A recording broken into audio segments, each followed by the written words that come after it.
सारे भैया ने हाथ जोड़कर राम राम भाई, थम देखने लाग रहे सो जबरदस्त हरियाणा और मैं सुथार अपना विकी बैरागी, ना किसी का दुश्मन है ना किसी का सागी।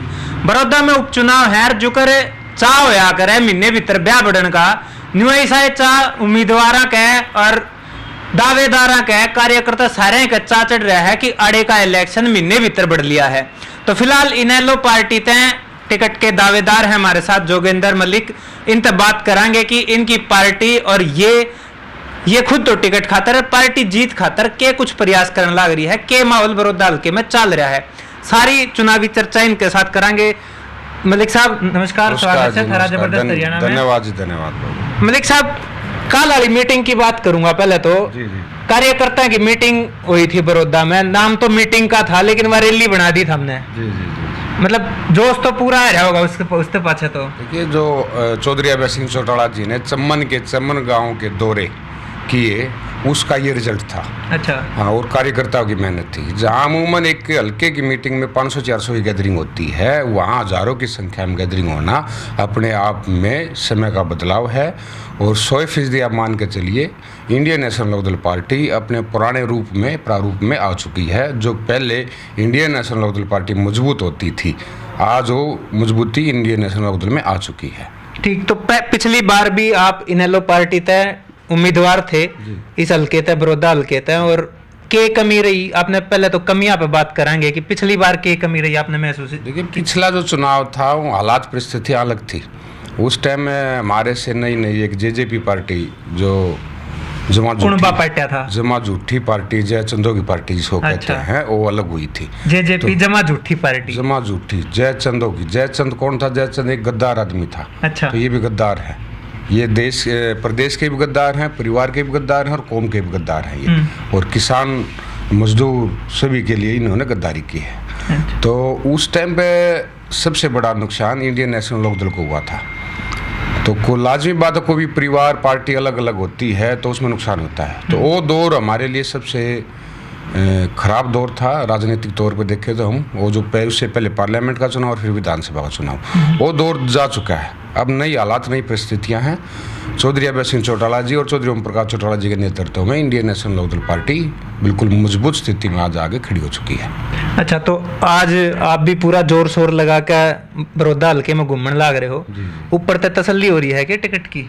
नहीं, इंडियन नेशनल लोकदल पार्टी में मैं या मेरे अलावा कोई भी साथी टिकट के लिए काम नहीं करता। अच्छा। यहाँ जो इंडियन नेशनल लोकदल का कार्यकर्ता पार्टी को मजबूत करने के लिए काम करता है, यहाँ टिकट की लड़ाई किसी के लिए नहीं है। ना मेरे को टिकट की को लड़ाई है, टिकट के लिए मैं काम कर रहा हूँ। मेरा मकसद काम करने का सिर्फ यह है कि पार्टी को मजबूत करना, चौधरी ओम प्रकाश चौटाला जी के हाथ मजबूत करना। और मेरे अलावा भी मुझे ये भी कन्फर्म है, और कोई भी साथी टिकट की लालसा में काम नहीं करा। सिर्फ मेहनत का इसलिए करा कि हमारी पार्टी मजबूत हो। बड़ौदा हल्के में और पार्टियां की बात करा, जो बीजेपी या फिर कांग्रेस ने, तो अब चौटाला की जब बात आ जावे है या इनेलो की जब बात आ जावे है, तो उसने हल्के में ले रहे हैं कि एक टिकट पे के कर लेगा बड़ौदे की, एक और आ जाएगी। तो एक टिकट से आज आप देखोगे विधानसभा में 89 पे एक बारी है। जब चौधरी अभय सिंह चौटाला जी विधानसभा में उठकर बोलते हैं और वहाँ के आपके विधानसभा स्पीकर कहते हैं कि अभय जी बैठ जाइए, आपका टाइम पूरा हो गया, तो बाकी विपक्ष के एमएलए उठ के कहते हैं हमारा टाइम इनको दे दो।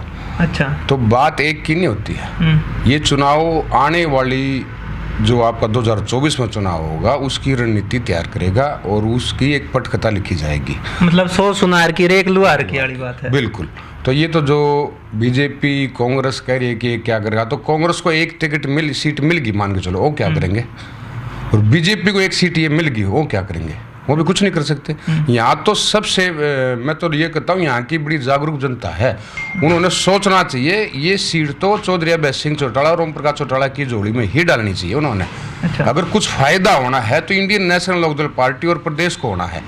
एक सीट मिलने से ना तो कांग्रेस को कुछ आना, वो विपक्ष के नेता हैं तो विपक्ष के नेता ही रहेंगे, चीफ मिनिस्टर तो बनने से रहे। और मुख्यमंत्री मनोहर लाल खट्टर को सरकार एक सीट नून होने से कोई बीजेपी को कोई फर्क नहीं पड़ना।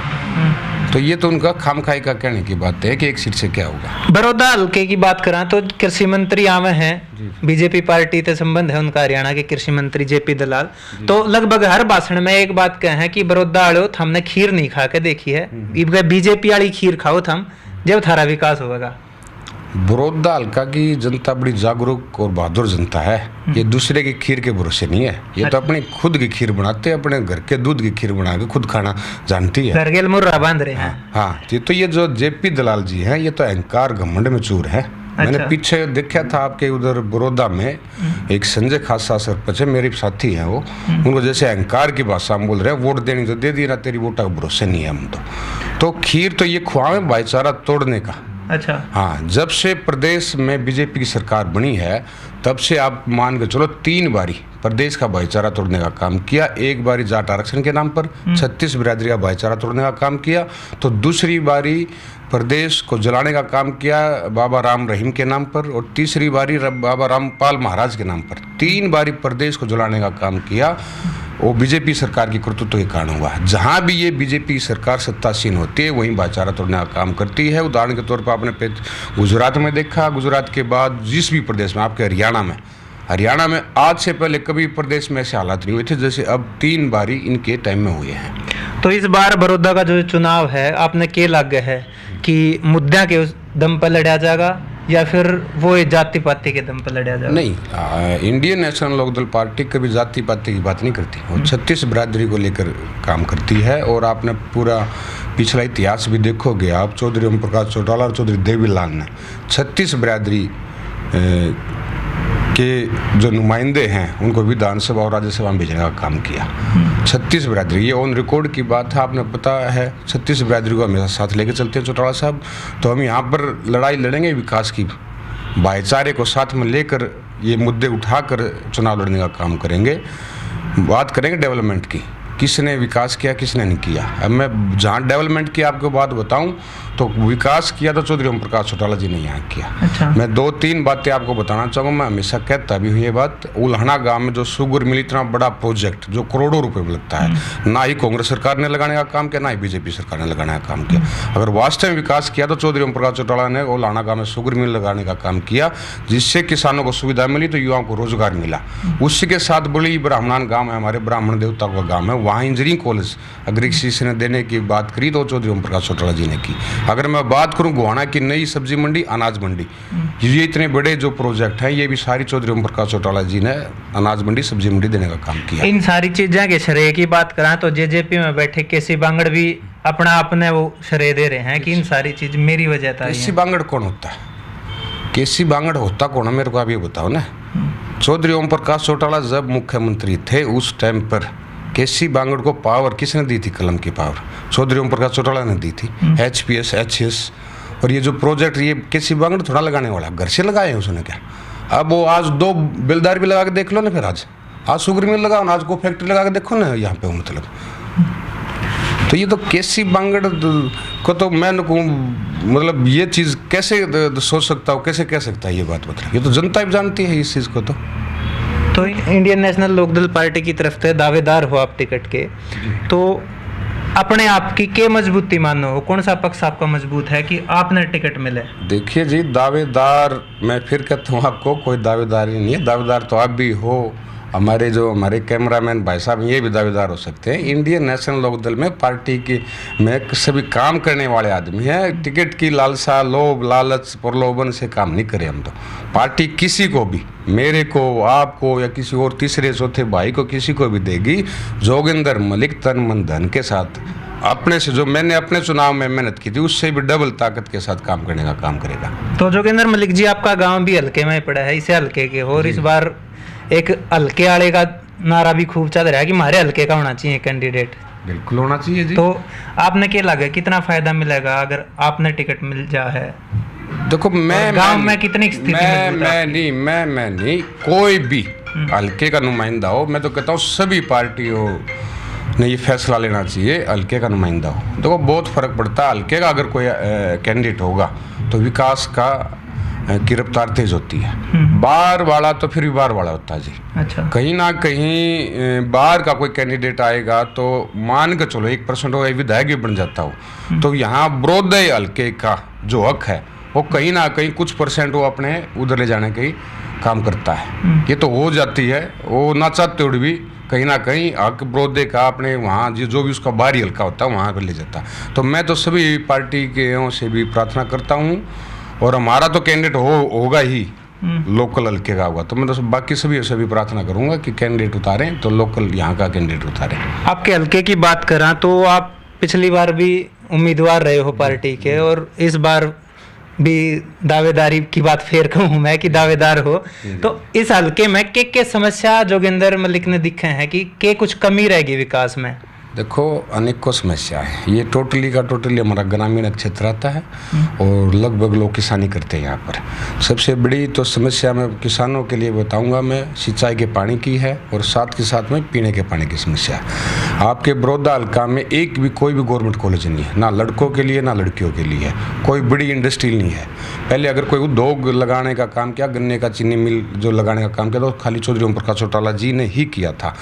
तो कोई बड़ा उद्योग नहीं है। पानी की समस्या है, शिक्षा की बड़ी समस्या है, चिकित्सा की बड़ी समस्या है। तो मैं या मेरी पार्टी या दूसरा कोई भी नुमाइंदा कल को यहाँ से विधायक बन के जाता है तो हमारा मुख्य बिंदु इन बातों पर रहेगा। और साथ के साथ में एक और यहाँ हम करने का काम करेंगे। जैसे बड़े गांव आते हैं, कथूरा है, आपका श्यामड़ी है, बुटाना है, बड़ौदा है या मैसवाड़ है, जो बड़े बड़े गाँव आते हैं, मुडलाना है, तो इनमें से एक को उप तहसील बनाने का भी काम हम, अगर जनता ने मौका दिया तो इंडियन नेशनल लोकदल पार्टी ऐसा करने का काम करेगी। शिक्षा की बात करें तो बीजेपी ने चुनाव कुछ दिन पहले, चुनाव डिक्लेयर होने तक कुछ दिन पहले कॉलेज भी, सरकारी कॉलेज भी, मॉडल स्कूल भी और बड़ौदा ने एक IMT का गिफ्ट भी दिया है। गिफ्ट तो गिफ्ट होता है। अच्छा। तो मैं आपको याद दिलाना चाहूँगा जींद उपचुनाव की। ये सारी घोषणा जींद उपचुनाव में भी की थी उन्होंने वहाँ पे। अच्छा। हम यहाँ ये कर देंगे, फलाना कर देंगे, दकड़ा कर देंगे। असल में तो कुछ नहीं है वहाँ पे। आज विधानसभा जो जींद वाले भी रो रहे हैं, वहाँ कैसा विकास हो रहा है। तो यहाँ जो कॉलेज की बात इन्होंने रखी, वहाँ कोई ईंट रखी गई है अभी तक? बताओ, कोई काम नहीं करा। ये तो खाली जुमलेबाजी हैं और ये जुमलेबाजी भुकाने में ये तेज है। मैं आपको पहले एक और उदाहरण देना चाहता हूँ। एक बार मोदी जी ने नारा दिया था 15-15 लाख खाते में आ जाएंगे, फिर खुद इन्होंने बोला था तो हमारे जुमले हैं। तो ऐसे जुमले ये होने हैं। बड़ौदा हल्का की जनता इनकी बात मानने वाली नहीं है। आपकी बारी इनको गांव में भी उड़ने नहीं देंगे। जेपी दलाल खुद भुगत भोगे मुडलाना गांव में और उधर मदीना छिचराना गांव में। ये गांव में इंटरव्यू करने की हिम्मत नहीं कर पाएंगे ये आपकी बारी। तो आखिरी सवाल है कि इनेलो की आपके हल्के में क्या स्थिति मान रहे हो और टक्कर किस गेल मान रहे हो? देखिए, पिछले चुनाव को छोड़ के जब मैंने चुनाव लड़ा था वो हालात परिस्थितियाँ अलग थी। पिछला चुनाव को छोड़ के आप कोई भी चुनाव उठा के देख लो, इंडियन नेशनल लोकदल पार्टी मुख्य मुकाबले में रही है। वही हालात जो पुराने पिछले को छोड़ के अब की बार भी सेम हालात बनेंगे। इंडियन नेशनल लोकदल पार्टी का ही मुकाबला मुख्य उसमें होगा। और 100% मान कर चलिए, जो हमने चम्मन गांव में गए और कल जो मीटिंग थी उससे हमें ये पूरा विश्वास है और आभास भी है कि इंडियन नेशनल लोकदल पार्टी यहाँ से ये सीट निकालेगी और चौधरी ओम प्रकाश चौटाला की जोड़ी में ये सीट डालने का काम करेगी। बड़ौदा हल्के की बात करें तो भूपेंद्र सिंह हुड्डा का गढ़ बतावे हैं और मुच्छा की लड़ाई उन खातर भी हो रही है यो सीट बचाना जी। तो क्या लग गया है यो गढ़ भेद पाओगे?